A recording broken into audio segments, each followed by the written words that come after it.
wengi. Kuna swali mpaka hapo kabla sijaendelea? Hakuna. Sheria ya Tanzania inatungwa na bunge. Ikishatungwa na bunge inasainiwa na rais. Kwanza wakati wanatunga inakuwa mswada. Baadaye wanapitisha mheshimiwa saini na kuwa sheria. Lakini tukumbuke kauli ya mkubwa nayo ni sheria. Kauli ya mkubwa nayo ni sheria. Japo sheria zingine huwa hatujui nani katunga. Watanzania tunaishi kwa sheria nyingi sana, lakini hatujui nani katunga. Niwaambie sheria moja wapo.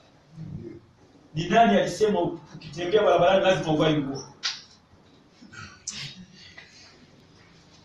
Nani alisema? Ndio tukasaidiana kwamba uliwahi kusikia labda rais fulani katangaza. Nani alitunga sasa? Mimi nawaachia homework, kesho mtanipa majibu. Unapokwenda nyumbani muulizane hivi, sheria ya kuvaa nguo nani alitunga? Kwa hiyo kuna vitu ambavyo tunakaa navyo lakini hatujui hata ametunga nani. Lakini lengo letu lote ni kwamba tulete haki na usawa. Cha muhimu katika maisha yetu ni amani. Hata ukizunguka kwenye dini watahubiri mambo mengi sana, lakini wana base kwenye kuleta nini? Amani. Dini zote. Kwa hiyo kuna vitu vya namna ambavyo tunakuwa navyo lakini huwezi kujua nani alivileta. Sasa basi, mimi kabla ya kwanza hayo maalama, inawezekana kuna mtu hapa amesema nimesoma VETA. Inawezekana katika kozi zako umepita kozi nyingi sana na umesoma vitu vingi sana. Lakini sisi hatuko hivyo. Mimi sikimbilii hivi. Hivi ni vitu vya mwisho kabisa.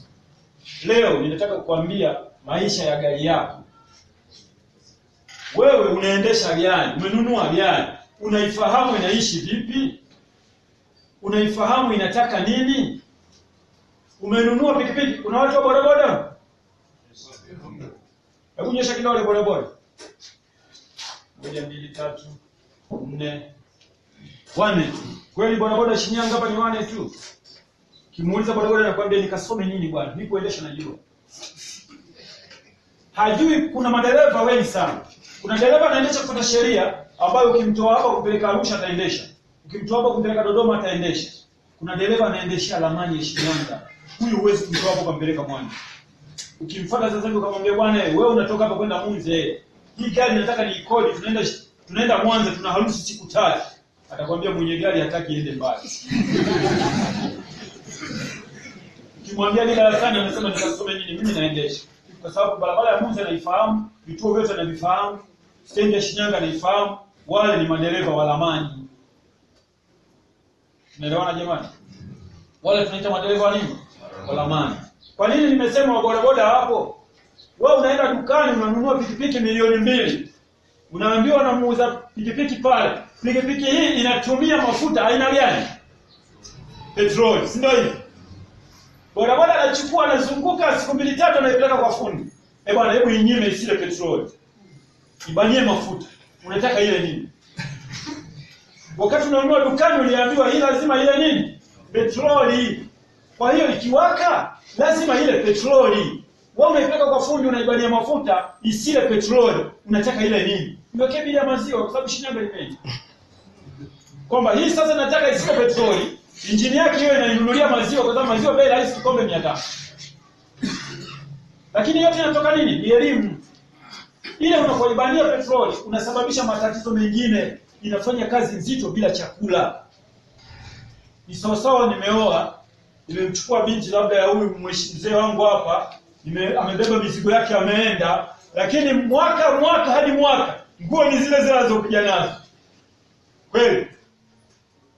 Unaweza kuishi maisha hivi. Kwa sababu gani? Anasema ana bana matumizi.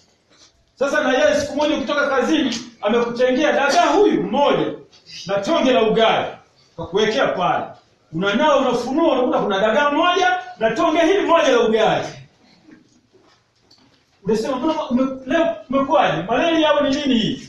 Anasema hapana mimi wangu tunabana matumizi. Haiwezekani. Mimi hivi siwezi kushiba, nimetoka kwenye kazi ngumu. Mbona pikipiki umeipeleka ukaijibe chakula? Kwa hiyo kuna vitu vya namna. Kwa hiyo nataka kwanza mimi kabla ya kukimbilia alama na nini, ninataka tujue maisha ya gari zetu.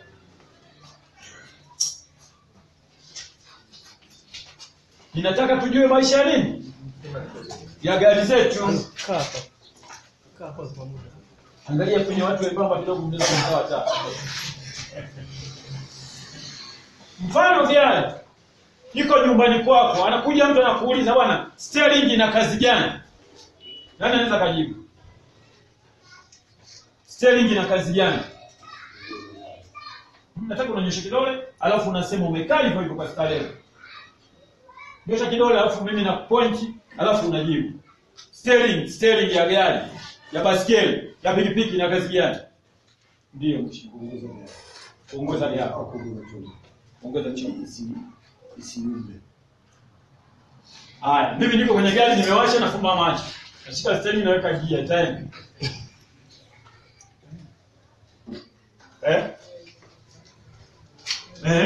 Nataka majibu matatu alafu mimi nitoe ina kazi ya kuongoza gari na kubanza gari kupeleka kulia na kutokuelekea na wewe mwenyewe unavyotaka. Sawa. Majibu yale yote yanakuwa ni sawa. Kasoro tu ni namna ya kujibu sawa. Kitaalamu tunasema hivi, kazi ya steering ni kumwezesha dereva aweze kwenda mbele au kurudi nyuma. Kwa maana hiyo ndio hiyo maana ya kuongoza. Lakini kwa kwenda mbele au kwa kurudi nyuma. Hakuna dereva anayeweza kurudi nyuma bila kutumia nini? Steering. Hakuna dereva anayeweza kwenda mbele bila kutumia nini? Steering. Kwa hiyo kazi ya steering ni hii. Hii ninayoongea sasa hivi kitaalamu tunaita mifumo ya gari. Mifumo ya gari iko 7. Mifumo hii inasaidiana ili gari iweze kukaa barabarani, gari iweze kufanya kazi yake vizuri ikiwa imeshiba. Mifumo hii iko mingi, lakini nimesema mikubwa ni 7 na nitaanza na huo mfumo wa steering ndio wa kwanza. Mfumo wa hapo labda tunachanganya na namna gani? Unaponiambia steering kazi yake ni kuendesha gari kwenda nyuma kwenda mbele, si kweli. Kwenda nyuma maana yake gear ndio inatakiwa ifanye kazi, pia gear ya reverse au pia gear ya kwenda mbele. Steering kazi yake ni kuongoza gari. Isikilize sasa. Kazi ya steering ni kumwezesha dereva apeleke gari kwenda mbele au kurudi nyuma. Hakuna kazi nyingine. Niambie kazi unayojua wewe. Kazi ya steering. Kunyosha gari kama kwenda mbele. Wewe ndio unanyosha, steering inakusaidia tu. Maana yake sasa ukimbaza ina steering ya gari nyuma haiwezekani. Yeye anafanya kazi gani sasa? Unajua ni kazi kumtoa mtu kwenye mazoea, kumrudisha kwenye utaratibu wa kwenye kitabu. Ni kazi. Na nilisema mwanzoni. Umeelewa kazi? Kazi ya steering ni kukuwezesha wewe uipeleke gari mbele. Mbele ni kulia, kushoto, katikati. Ni wapi? Mbele. Na kazi ya steering nyingine kukuwezesha wewe kurudi nyuma. Hakuna mtu anaweza kurudi nyuma bila kutumia steering. Hayupo. Unaposema unaweka gia kwenda, hiyo sisi kwetu tunaita ni mfumo wa mwendo, transmission, ambao utakuja kuongea. Umeelewa? Transmission, huo mfumo unausema wewe, haukati steering, haukati tairi. Mfumo huu, tairi ya nyuma ndio inasukuma gari iende mbele. Wewe unausema wewe. Lakini kuweka gia kwenda ni kitu kingine. Kukata zile tairi, gia inakata tairi. Ukiweka namba 1, tairi zinaangalia kushoto, zinaangalia kushoto. Kaza liko vizuri sana. Kiona mpaka nimeweka mkoani kwako, liko vizuri sana. Na utaona mambo mengi ya ajabu. Ndio maana nimesema mimi sikimbilia hapa. Mimi gari nimezaliwa nayo. Mimi gari naifahamu. Hakuna bonti ya kwenye gari pale. Utaniambia ina kazi gani kakwambia sijui. Pale. Kwa hiyo kama kuna mtu alikufundisha, ninaomba yasikilize haya na hutayapata popote pale. Hata VETA mlipoenda, mlitundikiwa alama mkaanza kusoma, kaingia barabarani. Uongo. Una notes yoyote daftari umeandika VETA? Unalo? Madaftari ambayo umeandika VETA? Naomba kesho uje nao. Sasa mimi nimefundisha pale zaidi ya vipande VETA Mwanza, nimeingia zaidi ya vipindi sijui ngapi. Hawana notes. Hawana notes. Naomba niendelee. Kwa hiyo umelizika basi? Kia haikati steering, haikati kona. Kinaikata kona pale ni mfumo wa steering system. Kutoka kwenye ring, kuja kwenye steering column, kuja kwenye steering box, kuja kwenye tire rod hand. inafika kule inashika ball joint zile za kukaa chini ambazo zimeinuka hivi, ndio zinashika tairi. Na pale kwa gari kubwa ziko mbili, kuna taload hand na leki hand. Hivyo ni vitu ambavyo viko pale ndani. Kwa hiyo vile vinazungushwa na nini? Na ringi yako juu. Lakini kitendo cha kuitoa gari kwenda, hicho ni kitu kingine. Tairi zinaweza zikakata hata gari haijawaka. Kwa hiyo usifikirie kwamba kuweka namba moja ndio inaweza ikasababisha gari kwenda, si kweli. Gari inaweza ikaenda lakini steering inakata hata kama imesimama. Mfumo mwingine ni mfumo wa brake. Mfumo wa brake. Tunasema braking system. Brake, kimuuliza mtu anakuambia kazi ya brake, hata nikiuliza darasani, kazi ya brake ni nini? Anasema ni kusimama. Wow. Gari zote zinazosimama, dereva amekanyaga brake. Yeye mnaendesha pikipiki, unafika tu majititi, mafuta nusu lita, robo, mezima. Wao wanatikisa hivi alafu wanasikiliza kama yanalia ndani. Hicho ndio kipimo cha tank, gauge ya mafuta ya pikipiki. Kitaalamu tunasema hivi, kazi ya brake sio kusimama tu. Ukisema kusimama tu, unakuwa ukuitendea haki hiyo system. Kazi ya brake ni kusimama kwa wakati mwafaka. Wakati unaotaka wewe dereva. Gari inaweza kasimama limechomoka tairi, kwani umekanyaga brake? Gari imesimama imejam, umekanyaga brake? Gari imesimama imeishiwa mafuta, umekanyaga brake? Brake inakusaidia pale wewe kusimama kwa wakati mwafaka. Hicho ndio kitaalamu. Hamad mtoto huyu hapa umesimama. Hamad shimo hili hapa umesimama.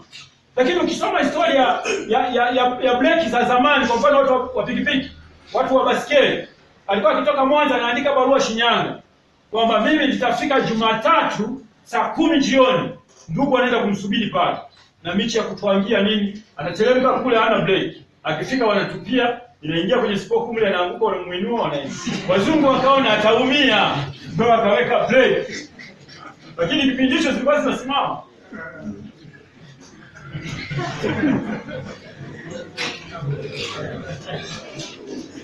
Kwa hiyo kazi ya brake, braking system inakusaidia wewe kusimama kwa wakati unaotaka. Nimefika nyumbani, brake. Lakini ukiuliza mtu atakwambia, ukitaka kazi ya brake ni kusimama. Mimi hata nikiachia accelerator gari itasimama. Uongo. Lakini haitasimama pale ninapotaka mimi, itasimama popote pale wakati mimi nataka isimame nyumbani kwangu. Kwa hiyo braking system kazi yake ni kukusaidia wewe kusimama kwa wakati. Sasa ukienda kwenye brake ziko aina nyingi sana. Kuna brake ya mafuta, kuna brake ya upepo, kuna brake ya load. Wengine wanasema kuna disc pad, brake zake, wengine wanasema kuna line shoe, kuna nyingine zinatumia booster. Huko nikienda sana nitakula muda alafu mtu akielewa. Kwa sababu kozi yenu ni fupi. Kawaida hivi tu ninavyoongea hii mifumo nitakiwa nifundishe siku 7 ili mwanafunzi atoke hapa anaielewa. Ndio maana chuoni wanakaa mwaka mzima. Kwa sababu ya vipengele kama hivi.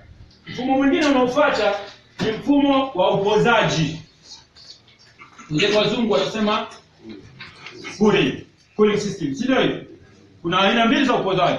Kuna upozaji kwa njia ya maji, kuna upozaji kwa njia ya nini? Ya hewa. Wanasema water cooling system na air cooling system.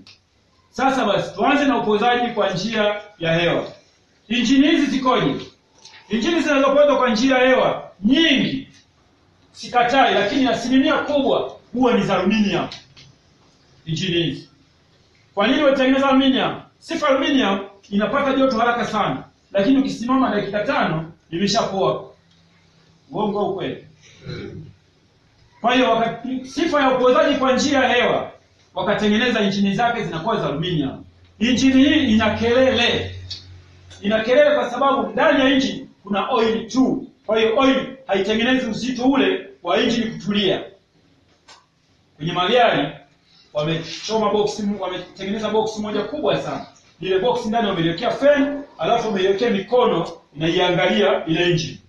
Ukipiga start ile fan ndani inazunguka, inatengeneza upepo mle kwenye ile box,